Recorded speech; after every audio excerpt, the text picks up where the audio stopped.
Mercredi soir, je suis rentré dans mon immeuble et j'ai découvert que ma petite amie prévoyait de détruire notre relation pour créer du contenu sur les réseaux sociaux. J'étais rentré plus tôt d'un rendez-vous client, une chose qui n'arrivait presque jamais. Je vis dans un loft aménagé dans le Marais, à Paris. En m'approchant de ma porte, j'ai entendu plusieurs voix féminines à l'intérieur, qui riaient, excitées, complices. J'ai reconnu la voix de Chloé ainsi que celle de ses trois meilleures amies, Victoire, Léna et Manon.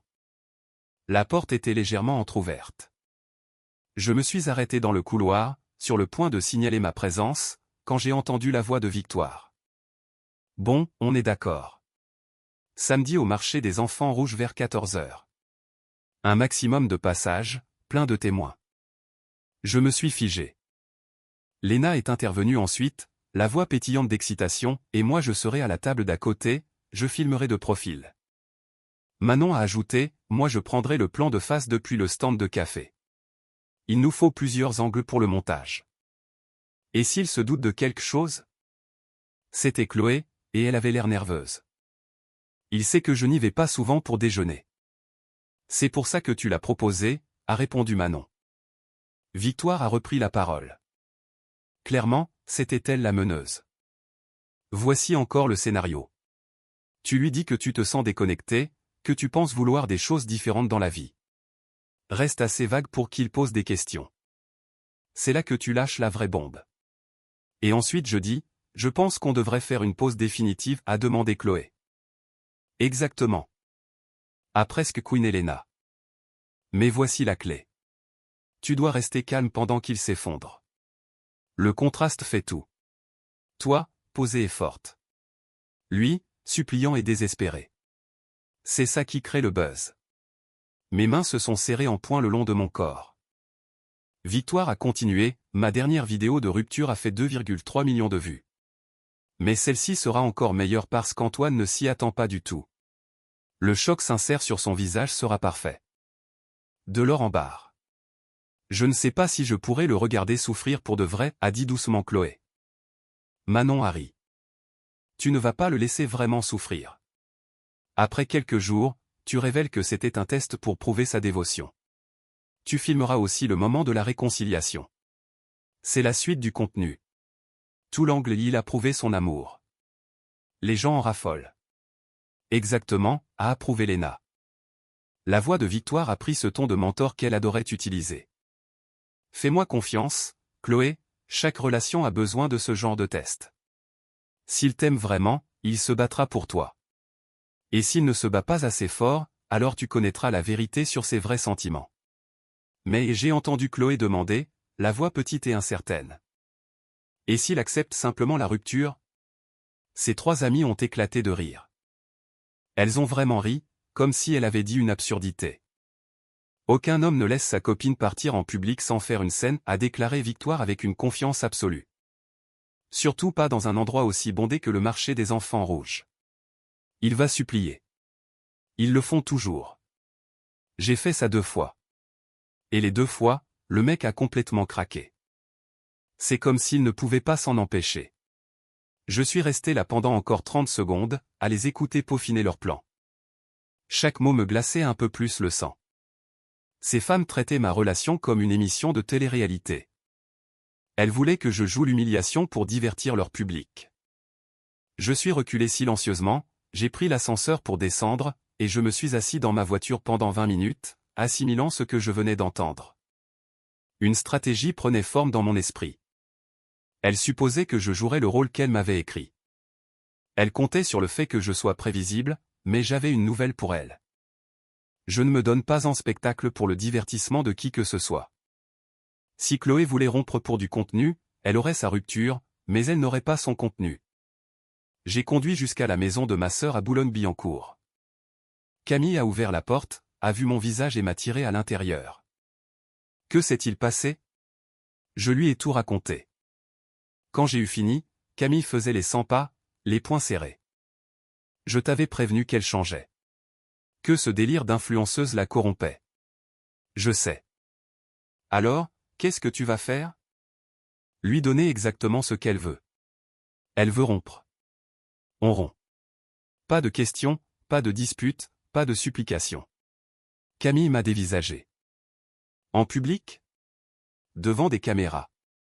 Surtout devant des caméras. Elles veulent un spectacle. Elles en auront un. Juste pas celui qu'elles attendent.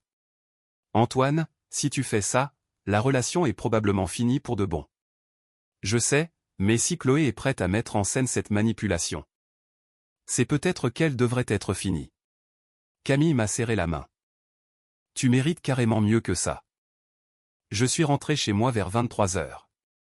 Chloé était au lit, en train de scroller sur Instagram, probablement pour préparer des légendes. Elle a souri quand je suis entré. Hey, tu rentres tard. Tout va bien? Un rendez-vous client qui a traîné, puis je suis passé voir Camille. Oh, super. Elle m'a embrassé pour me dire bonne nuit, de façon tout à fait normale. Comme si elle ne prévoyait pas de m'humilier publiquement dans 3 jours. Je suis resté allongé dans le noir, pensant aux 2 dernières années et demie. Au vrai moment, avant que le nombre d'abonnés ne devienne plus important que notre connexion. Puis j'ai pensé à samedi. Elle voulait voir comment j'allais réagir. Elle n'allait pas être déçue. Jeudi et vendredi se sont passés dans un brouillard. Chloé agissait de manière distante, répétant clairement son rôle. Vendredi matin, elle a mentionné autour d'un café, « Tu veux essayer cette nouvelle crêperie au marché des enfants rouges demain vers 14 heures ?» J'ai fait semblant de réfléchir. Bien sûr, ça me va. Son visage s'est illuminé, mais je pouvais voir la nervosité en dessous. Ce soir-là, je l'ai entendu s'entraîner dans la chambre. Je pense qu'on veut des choses différentes dans la vie. J'ai besoin d'être fidèle à moi-même. Ça ne marche plus pour moi. Elle ajustait le rythme pour la caméra. Demain allait être très intéressant. Samedi est arrivé. Chloé a passé plus de temps que d'habitude à se préparer, choisissant une tenue qui faisait décontracter mais qui rendait bien en photo. Elle se produisait elle-même pour la représentation. Nous avons marché jusqu'au marché des enfants rouges juste avant 14 heures. L'endroit était bondé par la foule du samedi. Des touristes, des familles, des habitués.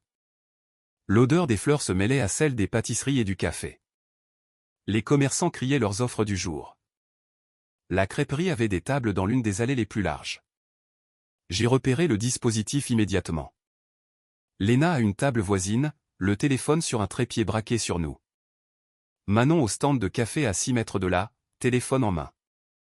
3 angles de caméra, exactement comme prévu. Nous nous sommes assis. Chloé a gardé son téléphone sur la table. L'application dictaphone en marche. J'ai commandé une galette complète au jambon et au fromage. Chloé a pris une crêpe aux fraises et à la chantilly.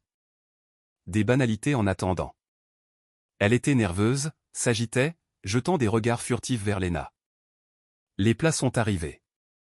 J'ai commencé à manger calmement. Finalement, elle a pris une grande inspiration. Antoine, il faut que je te parle de quelque chose de sérieux. Et fini de mâcher, j'ai avalé, et je l'ai regardé avec une attention polie. Bien sûr. Qu'est-ce qui te tracasse? J'ai beaucoup réfléchi ces derniers temps. À nous, à la direction qu'on prend. D'accord. Elle suivait le scénario à la perfection. J'ai l'impression qu'on est tombé dans une routine et je ne suis plus sûr qu'on veuille les mêmes choses. Je pense qu'on veut des choses différentes dans la vie.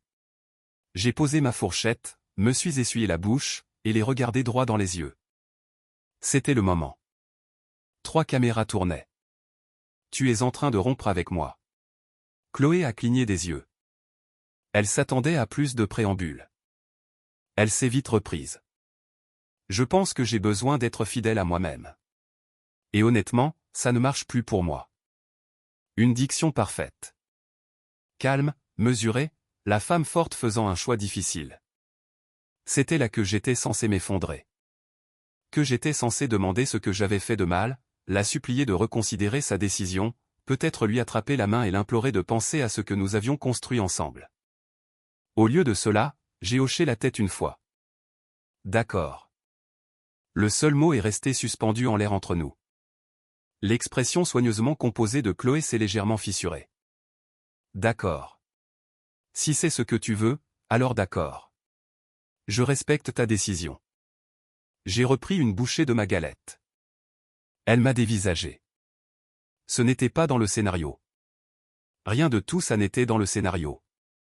Tu ne vas pas demander pourquoi ou essayer d'en parler?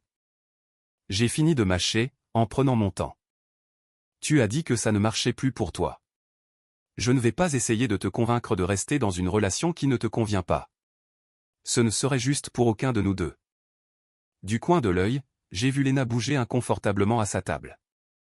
La caméra tournait, mais ce n'étaient pas les images dont elles avaient besoin.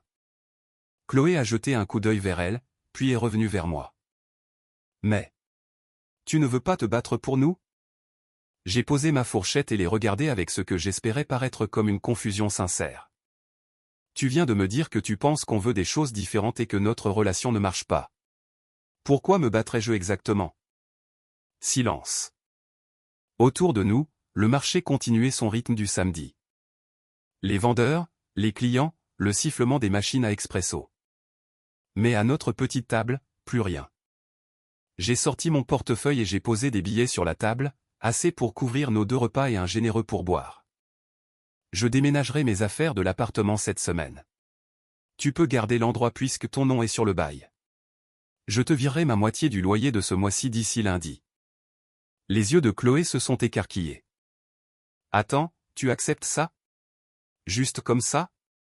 Je me suis levé et j'ai enfilé ma veste, en prenant mon temps pour chaque bouton. Quand je l'ai regardé à nouveau, je me suis assuré que ma voix soit claire. Assez forte pour que Léna la capte sans aucun doute à la caméra. Assez forte pour que Manon ne la rate pas. Assez forte pour que les gens aux tables voisines l'entendent. C'est terminé. Profite de ta liberté, Chloé. Puis je suis parti. Je n'ai pas regardé en arrière. Je n'ai pas hésité. Je ne leur ai pas donné une seule image du petit ami désespéré et suppliant qu'elles avaient scénarisé. Je suis sorti du marché des enfants rouges dans la rue de Bretagne et j'ai continué à marcher. Le soleil de l'après-midi était radieux. Je me suis dirigé vers le square du Temple et je me suis assis sur un banc. Mon téléphone est resté dans ma poche. Je suis juste resté là, à respirer lentement, à regarder les gens promener leurs chiens et pousser des poussettes. Après 20 minutes, j'ai appelé Camille. Comment ça s'est passé? J'ai dit d'accord et je suis parti. Camille a ri malgré elle. Tu es juste parti. Tu lui as dit de profiter de sa liberté et tu as filé. Elle va m'appeler. Je sais. Je suis resté dans le parc pendant encore 1 heure, puis j'ai appelé mon ami Hugo. T'es occupé? J'ai besoin d'aide pour déménager. Pendant que j'étais assis dans le square, Chloé piquait une crise de panique au marché. J'en ai entendu parler plus tard. Après mon départ, elle est restée figée pendant une bonne minute. Léna s'est précipitée vers elle. Manon derrière elle. Victoire s'est jointe à elle de plus loin. C'était quoi ce bordel? A exigé Victoire. Chloé fixait la chaise vide. Il est parti. Il a juste accepté et il est parti. Léna a fait défiler les images. C'est inexploitable. Il était calme, rationnel. Il n'y a pas de drame. Manon a vérifié son angle. Même problème. Il a l'air raisonnable. Toi, tu as l'air froide. Victoire a regardé la vidéo. Il a parlé de déménager tellement vite, comme s'il était soulagé. Ça a frappé Chloé de plein fouet. Non, il m'aime. Il était censé se battre. Eh bien, il ne l'a pas fait, a dit Léna. On ne peut pas poster ça. Ça se retourne complètement contre nous. Chloé a regardé ses amis, les téléphones, le parfait après-midi qu'elles avaient gâché. Qu'est-ce que j'ai fait? Mais j'étais déjà en route pour l'appartement avec Hugo et Camille. Réexplique-moi ça, a dit Hugo dans l'ascenseur. Ta copine a mis en scène une fausse rupture pour les réseaux sociaux, et tu déménages pour de vrai. Elle a mis ça en scène. Je le rends réel. Camille avait le double des clés. Nous sommes entrés. Chloé n'était pas encore rentrée. J'avais des doutes sur notre situation de vie depuis des semaines. J'avais même regardé des appartements de secours. Alors, quand j'ai appelé un ami agent immobilier ce matin-là pour lui demander un meublé de courte durée immédiatement, il m'a trouvé un endroit dans le 11e arrondissement, plus petit mais disponible, pour repartir à zéro. Nous avons travaillé méthodiquement. À 18 h, Tout était dans mon nouvel appartement. Un loft avec des murs en briques apparentés de grandes fenêtres. Ça respirait l'honnêteté. Je me tenais dans mon nouveau salon, regardant les cartons empilés. Camille a posé une main sur mon épaule. Ça va? Ouais, je crois que oui. J'ai envoyé un SMS à Chloé. J'ai déménagé. J'ai laissé ma clé sur le comptoir de la cuisine. Le virement du loyer arrivera sur ton compte lundi. Prends soin de toi. 3 petits points sont apparus. Puis mon téléphone a sonné. Je l'ai envoyé sur la messagerie. Hugo a commandé des pizzas. Nous avons mangé tous les 3 pendant que je leur expliquais tout. Il écoutait avec une incrédulité croissante. 3 caméras installées pour te filmer en train de supplier. C'était ça le plan. Et tu as juste dit d'accord et tu t'es barré. Ouais. Il a ri. J'aurais tellement aimé voir leur tête. Mon téléphone a vibré. Un autre SMS de Chloé. On peut s'il te plaît juste se parler face à face? Je l'ai montré à Camille. Tu vas répondre? Un jour, mais pas ce soir. Dimanche matin, je me suis réveillé dans mon nouvel appartement. Étrange, mais paisible. Plus besoin de marcher sur des œufs. Juste le silence. Mon téléphone a sonné vers 11 heures. Chloé. J'ai décroché. Allô, Antoine. On peut s'il te plaît se parler en personne? Je ne pense pas que ce soit une bonne idée. Tu as été très clair sur le fait de rompre. Je pense que j'ai peut-être été précipité. J'étais stressé et à fleur de peau. Je me suis approché de la fenêtre. Le stress t'a fait décider qu'on voulait des choses différentes. Ça a l'air d'être quelque chose à quoi il faut réfléchir sérieusement. Et si je disais que j'ai fait une erreur? Alors je dirais que tu devrais être sûr de ce que tu veux vraiment. Rompre et se remettre ensemble sur un coup de tête, ce n'est pas sain. Un coup de tête? Sa voix est montée. Je te dis que j'avais tort. Hier, tu étais assez sûr de toi pour y mettre fin en public.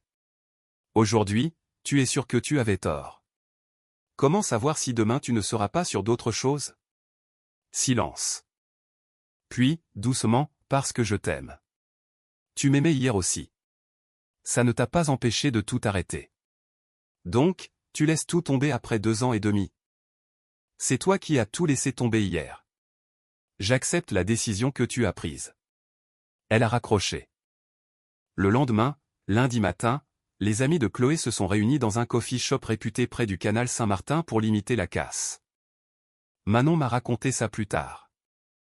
Victoire voulait monter la vidéo pour me faire passer pour quelqu'un de froid. Léna a fait remarquer que je n'étais pas froid, juste respectueux. Manon a dit que le son me faisait paraître totalement raisonnable.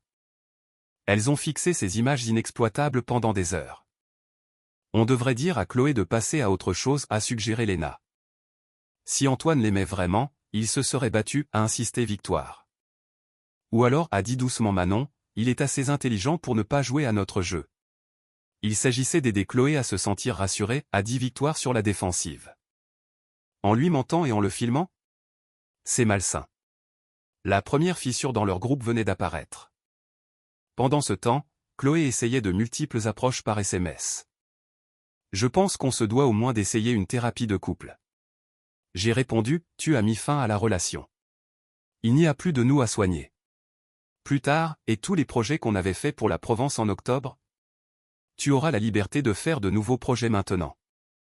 Le soir, tout le monde pense que tu agis de façon puérile. J'ai fait une pause, puis j'ai tapé, tout le monde étant tes amis qui ont mis en scène cette rupture. Leur opinion sur la maturité est bien notée. Elle est restée silencieuse après ça. Mardi est passé. Je me suis concentré sur mon travail, j'ai pris mes nouvelles habitudes. Je me sentais productif, lucide. Mercredi soir, quelqu'un a frappé à ma porte. J'ai regardé dans le Judas. Chloé se tenait dans le couloir. Camille lui avait donné mon adresse malgré ma demande de ne pas le faire. On allait devoir s'expliquer là-dessus plus tard. J'ai ouvert la porte mais je ne l'ai pas invité à entrer. Je suis juste resté sur le pas de la porte. J'ai besoin de te dire quelque chose, a dit Chloé. Ses yeux étaient rouges, comme si elle avait pleuré. Je t'écoute.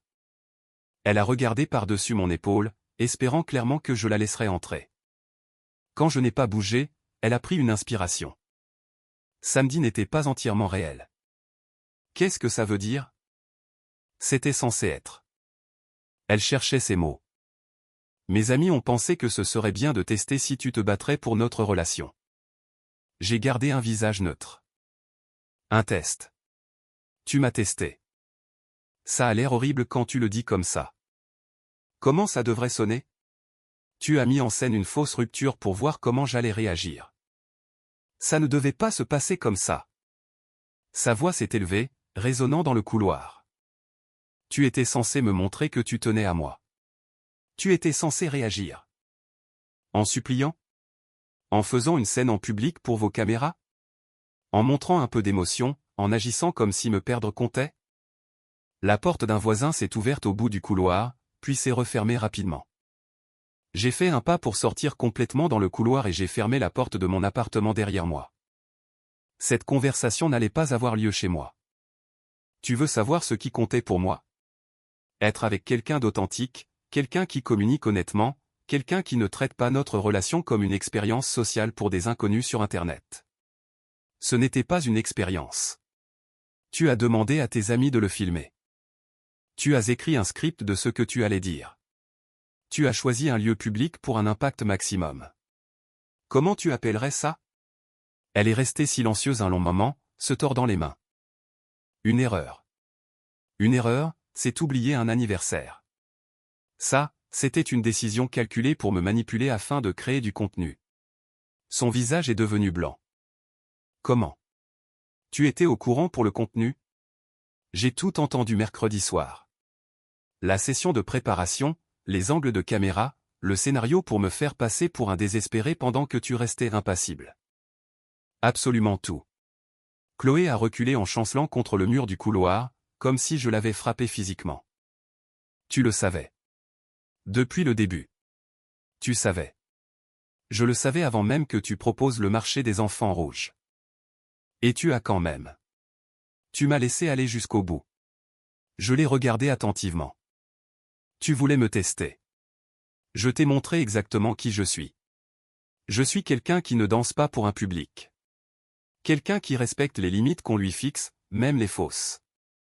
Et quelqu'un qui ne supplie pas les gens de rester quand ils ont décidé de partir. Des larmes ont commencé à se former dans ses yeux. Mais je n'avais pas fini. Pas encore. Les mots ont un sens, Chloé. Les actes ont des conséquences. Tu ne peux pas juste dire que tu romps avec quelqu'un et t'attendre à ce qu'il ignore tes mots parce que tu ne les pensais pas vraiment. On peut arranger ça. Je vais réparer tout ça. Comment? En publiant une vidéo d'excuses. En expliquant à tes abonnés que c'était du pipeau. Que tu as manipulé ton petit ami pour des statistiques d'engagement et du contenu. Elle a tressailli au mot manipuler. Voici ce que j'ai appris sur toi cette semaine. Quand on t'a donné le choix entre notre relation et ton image en ligne, tu as choisi ton image.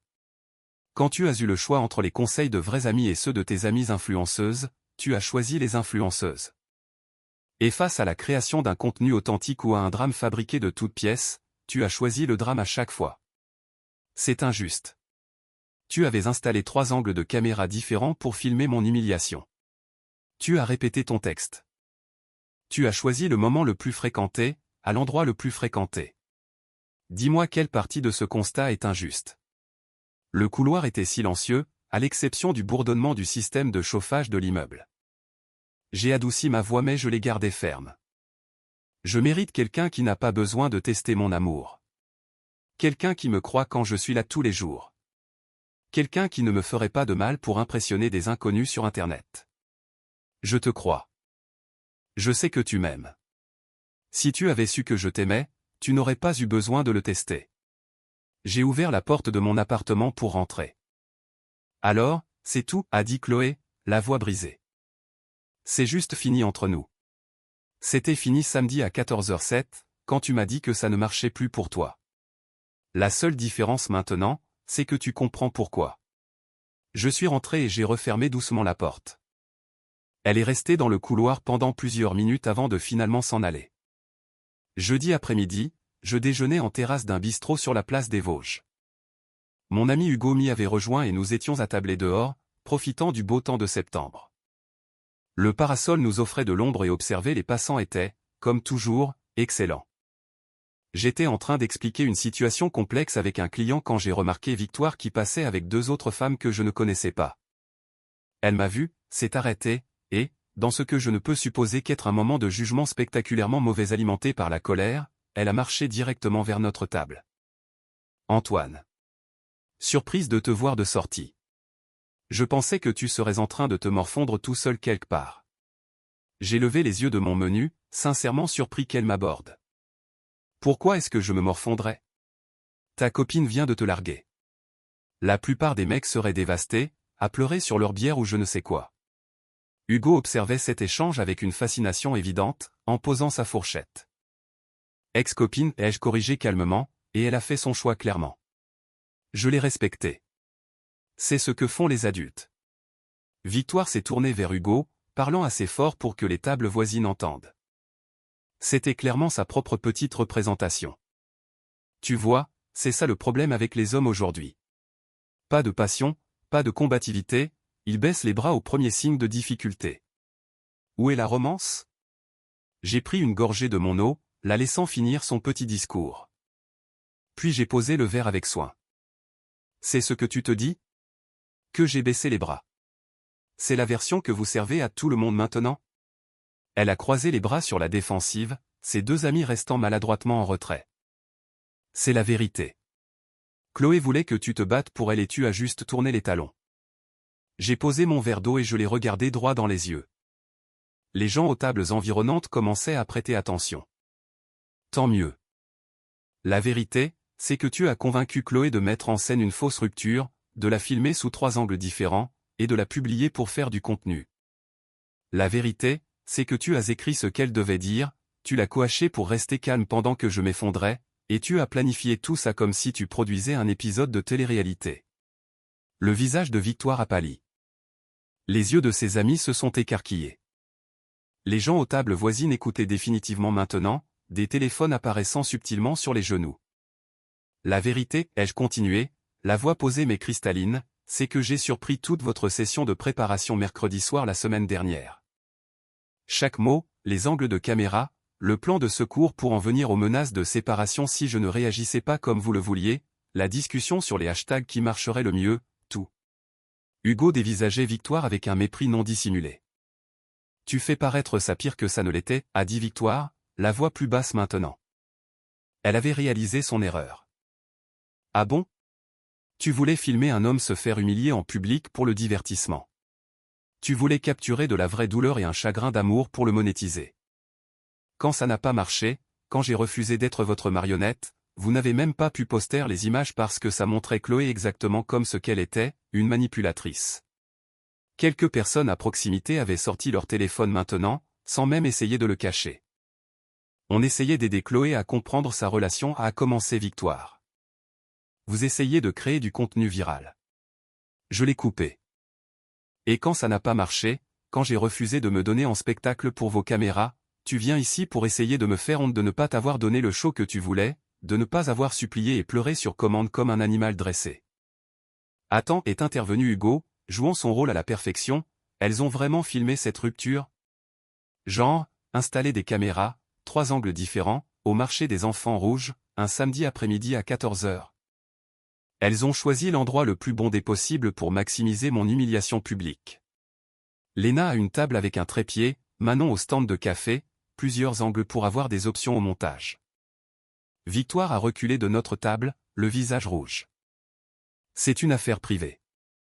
Tu l'as rendu public au moment où tu as installé des caméras et choisi un marché bondé, ai-je dit fermement. Tu n'as juste pas eu la réaction publique que tu désirais. Tu voulais un homme désespéré suppliant sa copine de ne pas partir. Au lieu de ça, tu as eu un homme avec assez de respect de lui-même pour accepter la décision annoncée de quelqu'un et partir avec dignité. Elle a battu en retraite rapidement, rejoignant les 2 femmes à une table de l'autre côté de la terrasse. Je pouvais les voir chuchoter d'un air urgent, me jetant des regards furtifs.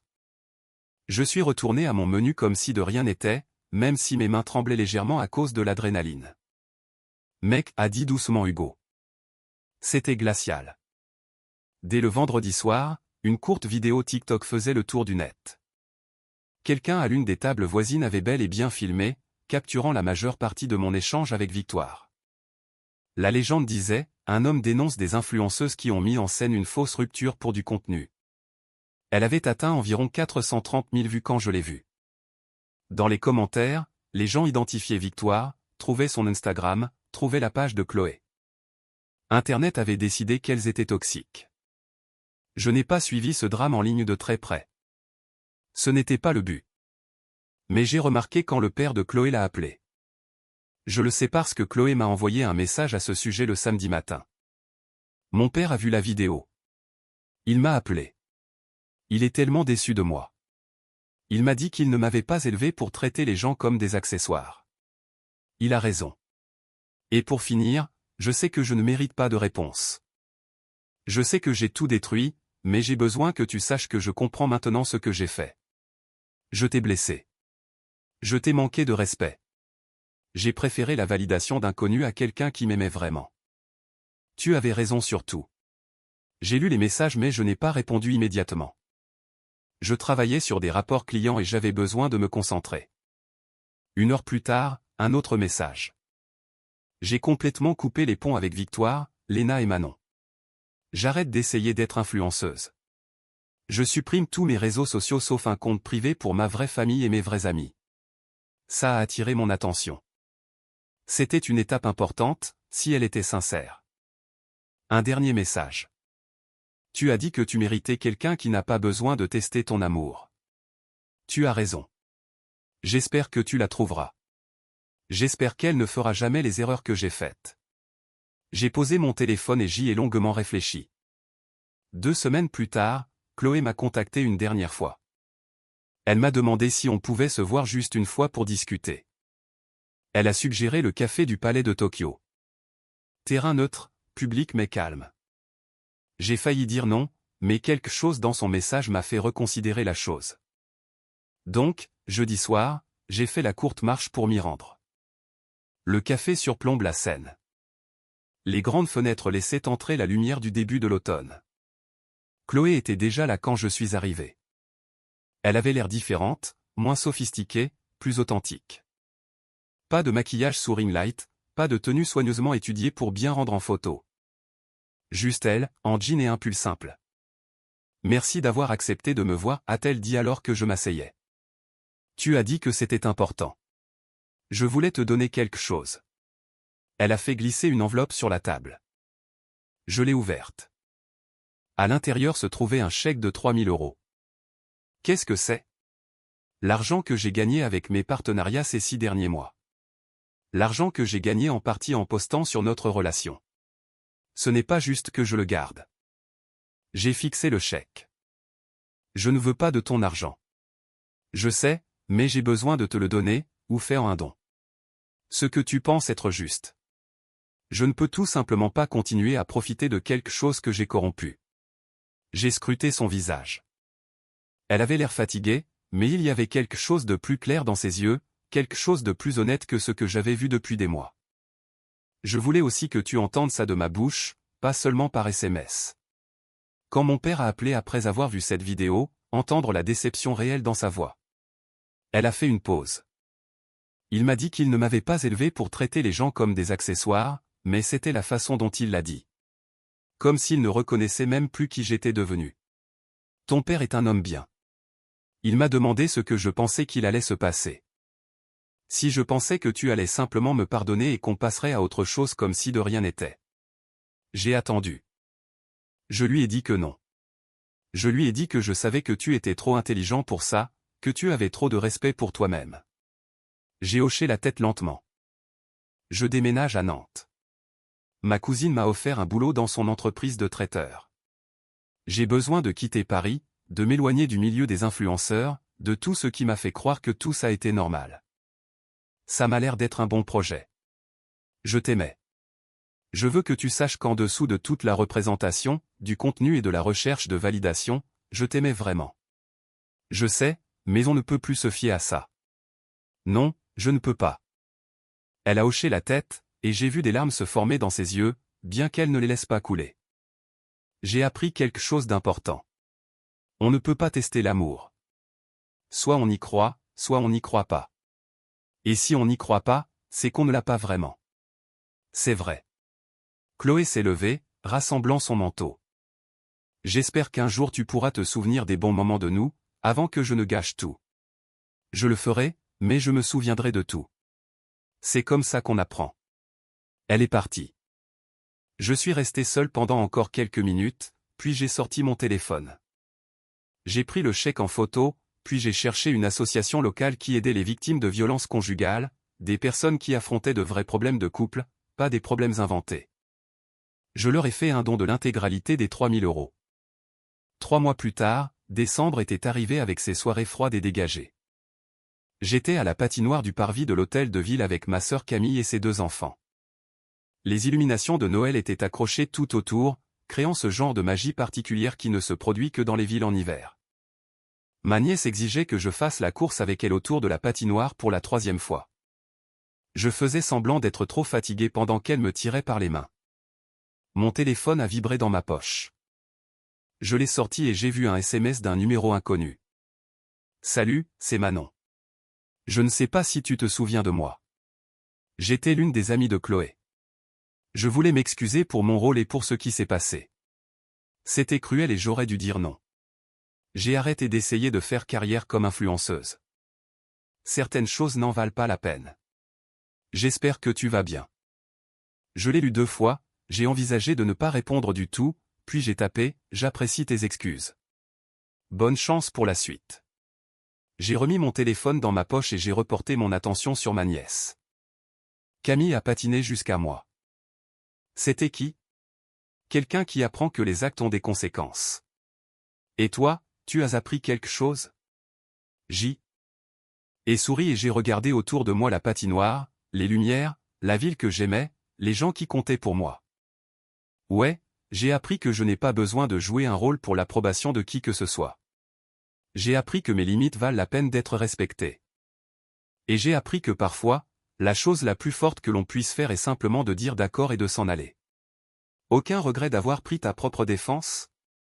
Jamais. J'ai pris la main de ma nièce et nous sommes partis patiner dans la soirée. Les lumières de Paris brillaient tout autour de nous. Certains tests ne vous donnent pas les réponses que vous attendez. Et voici ce que notre équipe pense que vous devriez réellement retenir de cette histoire. Tout le monde passe à côté de l'essentiel. Antoine n'est pas un héros. Il avait déjà décroché avant la fausse rupture. Il cherchait des appartements de secours depuis des semaines, planifiant une porte de sortie tout en agissant normalement. C'est de la malhonnêteté émotionnelle. Si vous êtes assez malheureux pour chercher un autre appartement, vous êtes assez malheureux pour avoir une discussion. Mais les actions de Chloé sont absolument délirantes. Imaginez être tellement anxieuse que vous ayez besoin de mettre en scène une rupture filmée avec plusieurs angles de caméra pour valider votre relation. Ce n'est pas tester l'amour. C'est n'avoir aucune conscience de soi. Si vous avez à ce point besoin d'une validation externe, vous n'êtes pas prêt pour une relation d'adulte. Point final. Le fait que ses amis aient pu la convaincre que c'était une bonne idée montre à quel point elle était déconnectée de la réalité. Voici ce qu'ils ont tous les deux fait de mal. Antoine a toléré un comportement toxique au lieu de fixer des limites très tôt. Chloé a cherché la validation de la part d'inconnus au lieu de construire une véritable intimité. Ils ont tous les deux privilégié leur propre stratégie plutôt qu'une communication honnête. La relation était morte bien avant samedi. Ils étaient tous les deux simplement trop fiers ou trop effrayés pour l'admettre.